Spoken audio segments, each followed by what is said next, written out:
Ika-4 na kabanata. Nagtanong si Moises, "Paano po kung hindi maniwala sa akin ang mga Israelita o makinig sa sasabihin ko? Baka sabihin nila na hindi kayo nagpakita sa akin."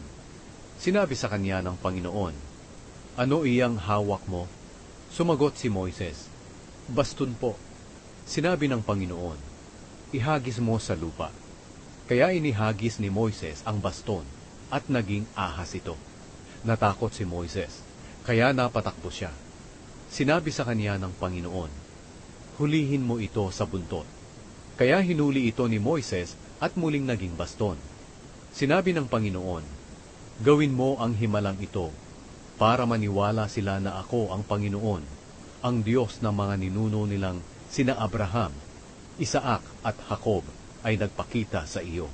Sinabi pa ng Panginoon, "Ilagay mo ang kamay mo sa loob ng damit mo." Sinunod ito ni Moises, at nang ilabas niya ang kanyang kamay, namuti ito, dahil tinubuan ng isang malubhang sakit sa balat. Sinabi ng Panginoon, "Muli mong ilagay ang kamay mo sa loob ng iyong damit."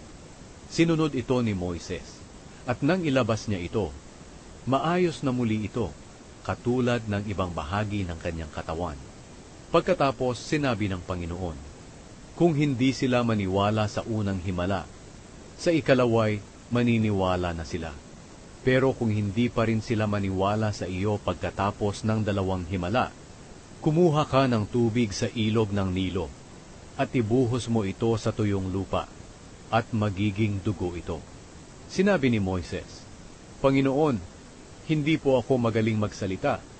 Mula pa man noon, hirap na ako sa pagsasalita. Kahit na ngayong nakikipag-usap kayo sa akin, pautal-utal ako kapag nagsasalita."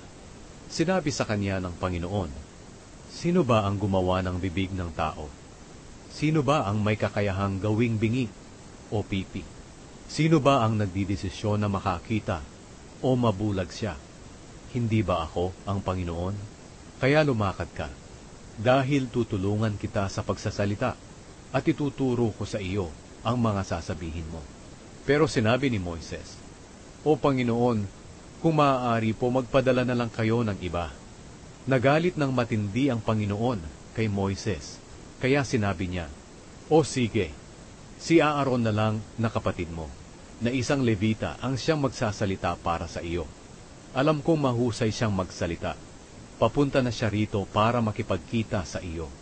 Matutuwa siyang makita ka. Kausapin mo siya at turuan kung ano ang kanyang sasabihin.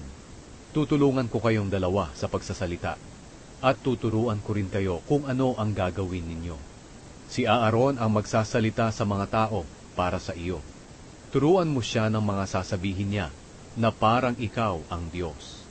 Dalhin mo ang baston mo, para sa pamamagitan nito ay makagawa ka ng mga himala." Bumalik si Moises sa Ehipto. Bumalik si Moises sa biyenan niyang si Jethro at sinabi sa kanya, "Payagan po ninyo akong bumalik sa mga kababayan ko sa Ehipto, para tingnan kung buhay pa sila." Sinabi ni Jethro, "Sige, maging maayos sana ang paglalakbay mo."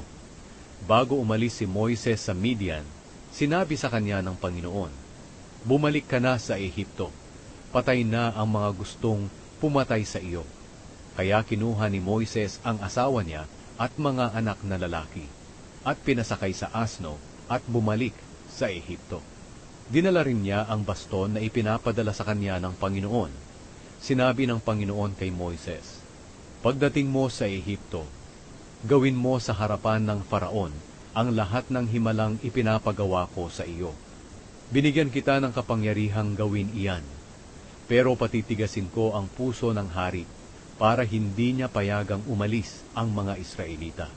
Pagkatapos sabihin mo sa kanya, sinabi ng Panginoon na itinuturing ko ang Israel na panganay kong anak na lalaki. Kaya iniuutos ko sa iyo na payagan mo silang umalis para makasamba sa akin, pero hindi ka pumayag. Kaya papatayin ko ang panganay mong anak na lalaki." Nang naglalakbay na sina Moises at ang kanyang pamilya, nagpahinga sila sa isang bahay-pahingahan. Pinuntahan ng Panginoon si Moises at pinagtangkaang patayin. Pero kumuha si Zipora ng matalim na bato at tinuli ang kanyang anak. At ang nakuha niyang balat ay idinikit niya sa paa ni Moises. At sinabi ni Zipora, "Ikaw ang duguang asawa ko." Ang ibig sabihin ni Zipora ay may kaugnayan sa pagtutuli. Kaya hindi pinatay ng Panginoon si Moises. Samantala, sinabi ng Panginoon kay Aaron, "Lumakad ka at salubungin si Moises sa disyerto." Kaya sinalubong niya si Moises sa bundok ng Diyos at hinagkan bilang pagbati.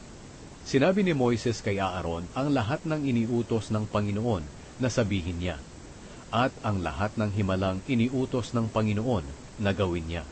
Kaya lumakad ang dalawa at tinipon ang lahat ng tagapamahala ng Israel.